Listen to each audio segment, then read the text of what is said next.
இந்த உடல் என்பது ரொம்ப பாரமாக இருக்கு. இத பார்த்துக்கிறது, காப்பாத்துறது எல்லாமே கஷ்டம்னு நாம நினைக்கிறோம். உண்மையில் இது நமக்கு கொடுக்கப்பட்ட ஒரு பொக்கிஷம். இந்த சரீரத்தை வைத்துக்கொண்டு நாம் எத்தனையோ விஷயங்களை செய்யலாம். இந்த சரீரத்தை நம்ம ஒழுங்கா பயன்படுத்தினா, மாபெரும் செல்வங்கள் நாம் பெறலாம். அப்புறம் செல்வம்னா, காசு, பணம், மணி, துட்டு துட்டு கிடையாது. அது செல்வம் கிடையாது. அது பணம் மாத்திரம்தான். இன்னும் எத்தனையோ செல்வங்கள் இருக்கு. நமக்கு எத்தனையோ சித்திகள் வரும். அதாவது இந்த டெலிபோர்டேஷன், டெலிபதி, சைக்கோமெட்ரி, இன்னும் நிறைய இருக்கு. லெவிடேஷன், கூடு விட்டு கூடு பாயிறது, இங்கே மறைந்து அங்கே தோன்றுவது, இவை அனைத்தும் இந்த சரீரம் மூலமாகத்தான் நமக்கு கிடைக்கிறது.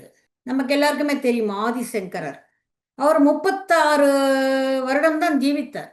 ஆனால் அதற்குள்ளே கன்னியாகுமரியிலிருந்து இமயமலைக்கு 7 தடவை பயணம் செஞ்சார்.